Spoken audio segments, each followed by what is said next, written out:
Hi, Chris Conway here to talk about my latest instrumental atmospheric album, Earth Magic Traveler, a world music album really as well.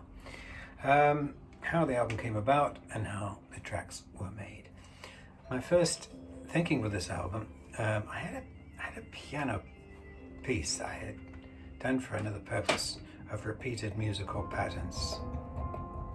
You know, the kind of thing like Terry Riley, I'm a big fan of. I think this is a Terry Riley shirt, if you can see it. It's a bit faded. Repeated patterns. And so I had that piece. It was too nice. I didn't know what to do with it. Too nice to throw away. And then I had a piece of atmospheric, wafty theremin voices sound just through lots of effects floating in the background. And they were in the same key, I noticed, so I put the two together. And the track, it was a gift, really. It sounded better together than it was apart. And I added sounds of the wind to that one as well. And that was the third track, but that was the first track that came to me, and I thought this would be nice to make an album of repeated patterns. And the repeated patterns made me think of cycles of time, seasons, and of the times of the day, working the way through the day. So, you know, that idea grew with time as the pieces came together. And so the other thing was I've recorded a lot of field recordings. It gets quite, you hear all the weather up here in the loft studio. And so I recorded some, on a really windy day, I recorded some breezes and thunderstorms and rain. And I also, in my last house, I had a little sound clip of children playing outside. And then I had ocean one from a long time ago, an ocean, sound of the ocean. So I wanted to, whenever I added these earth sounds, it made it more magical somehow. So, and went with a piece of music as well. So the first track, this one I've got playing here, I thought as a minimal kind of repeated pattern thing. I've never used this much, this instrument. It is I call it a metallophone because it's just a general term for metal tuned instruments that you hit. But I think this is also called a steel tongue drum. And I've used it little bits here and there, but I thought I'd base a track around it and just do that kind of thing. And patterns kind of suggested themselves in the Lydian mode. Don't hit it with a stick, that's one thing I liked. I recorded two of those, so that's left and right. And I thought that would go well with kalimba, which is African piano. You've seen me play it before. And the combination of the two made a very exotic sound.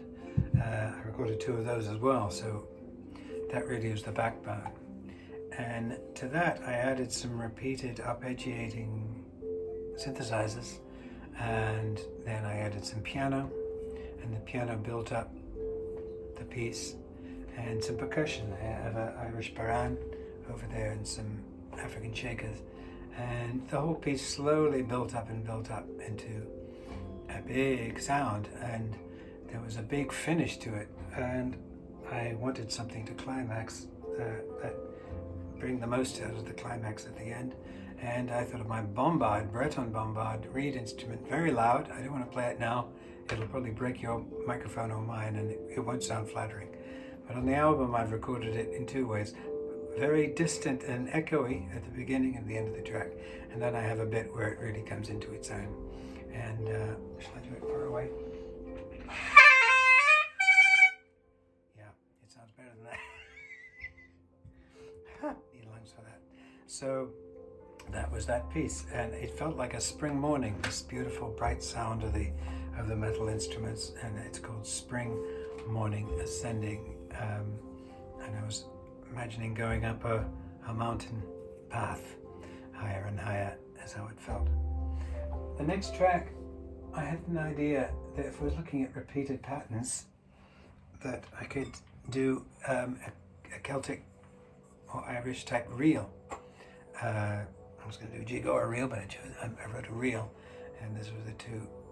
This is my low Irish whistle and the tin whistle. And I thought that would be a start, to have an Irish reel and yet put through an echo delay. So you would it would make its own kind of minimal pattern, but based around a Celtic jig or a reel. And then I also, with this low whistle, I've done it a few times before, of recording it through this bank of effects I got over here that I usually use for the theremin. So it's going into a sort of harmonizer, delay, reverb, and then into a very long echo, delay, and then into a filter which takes all this kind of never-ending soup, and it just makes these undulating patterns of flute waft like a cloud. And in this piece I was imagining a cloud being high up in the mountains, this cloud, and then you can just hear this reel come down below the cloud line like a kind of mirage, and the reel slowly disappears as well, leaving you with the cloudy, wafty sound. And yeah, that was a tricky one to do, to get the balance of the reel and the floaty clouds, and I really enjoyed doing the floaty cloud thing. The next one is the piece I talked about. I had repeated patterns on the piano, which evolved over time, and it was I also kept it clean and dry with no effects, and slowly added the echo, so you hear certain notes bouncing, and it had a kind of a warm summer's afternoon feeling to it. And to that I added this theremin waft that I had that fitted together, and I also recorded the sound of the wind on a day I couldn't get any recording done because the wind was so loud. So that was Summer Afternoon Breeze Reverie. The next track was a surprise, as it uses overtone chanting, overtone singing. Now, I'd not really done much of that before, but again, this is something I prepared for something else. But I had fun with it, and I had my best run of overtone singing. You try and get a high overtone note in the singing. You've probably heard it Tibetan. It's a Tibetan thing. I also have listened to a lot of Karl-Heinz Stockhausen's Stimmung, and I have a number of other overtone recordings. And so you get this, and you try and... So I did one long run, and then I recorded a companion to that, and then another one starting in fifths, and another one in minor thirds. And over time, they go from sort of om to moving around, and they move around in this minor key, and I'm sort of improvising really with the previous voices I'd laid down. And this was another lucky hit, that I had a piece of electronica that I had recorded, and it was in the same key, and it kind of brought this to life. It's odd electronic sounds come up, and you hear a woman's voice choir coming up here and there, and it just added a little something to it. And I think this is the track. I also have the children's voices I recorded coming up quite echoey, like it's chanting like a dream. And then towards the end, I introduced the thunderstorm noise, so that's why it's called Chanting the Storm. And given my first go at overtone singing, it came up.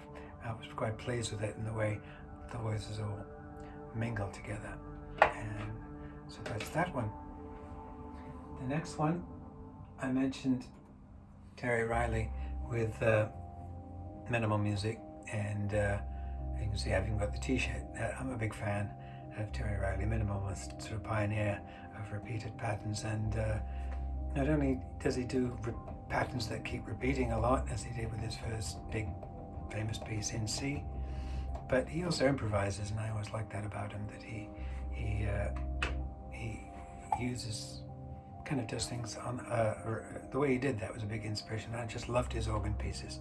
So this is a really homage piece to Terry Riley, and it's just a small little interlude, 2.5 minutes.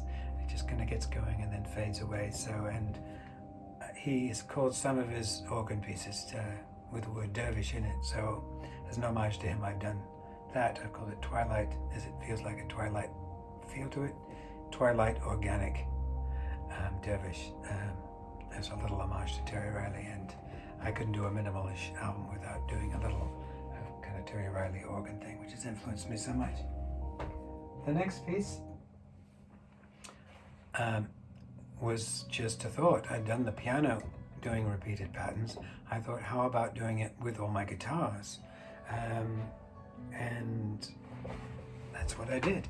I used my acoustic 9-string as the basis and did one recording of that, just playing repeated patterns after a bit of a wafty introduction. I then added some of my electric 9-string guitar, if you can see that one there, just adding kind of waft and also adding to a little bit of the jangle. And to that I added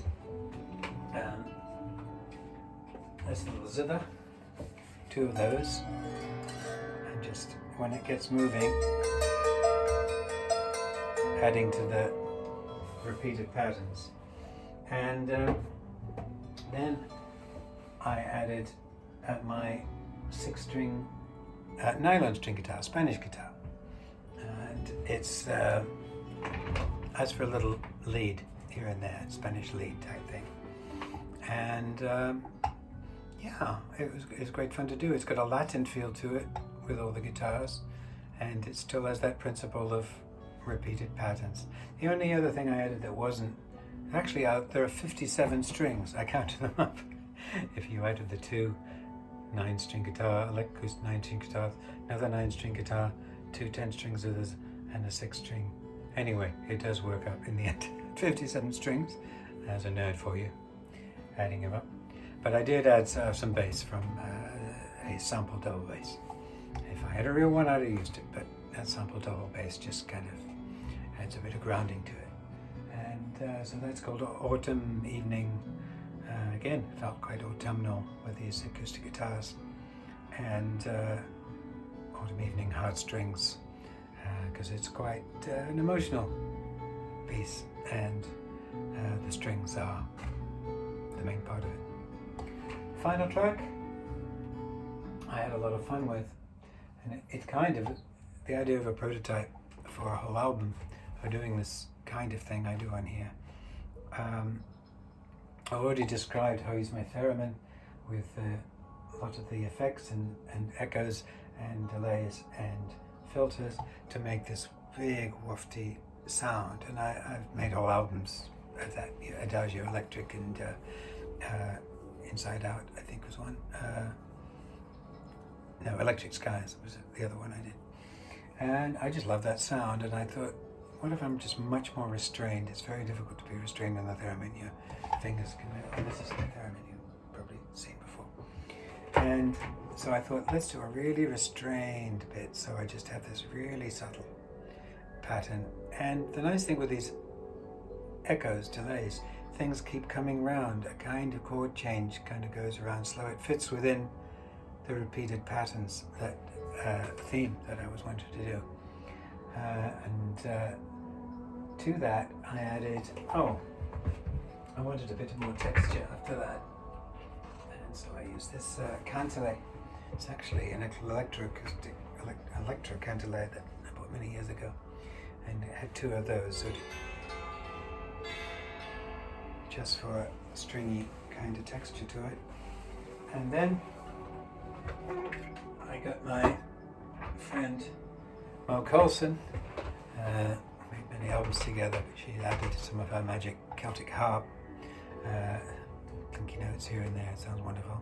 And all that I needed to add then was a bit of lead theremin, just the odd note rising up out of this ocean of sound, and electric guitar doing again the same thing, kind of stuff. So these notes are just popping up here and there, and that's the piece. And it's such an ocean of sound, I couldn't resist towards the end adding an ocean field recording to it, and that finishes the cycle of Across the Winter Ocean of Night. So we've gone from spring morning to summer afternoon to autumn evening and the winter ocean of night. So we've done the seasons and a day in the cycle, in the journey, in the traveling. I realized that the album really was a kind of big cousin of my last album in this kind of genre, Dream Traveler. It was another kind of world music. Is it world music? Is it new age? Is it whatever it is? It's just music. But instrumentally world music, atmospheric. And I thought this is like more instrument, bigger version of that kind of thing. So traveler in the name, traveling through the time, traveling through the seasons and the day. And yeah, so in a way that ties that together. Have a listen. The links will be in the notes below, and yeah, check it out. Earth Magic Traveler. Hope you enjoy it. Bye.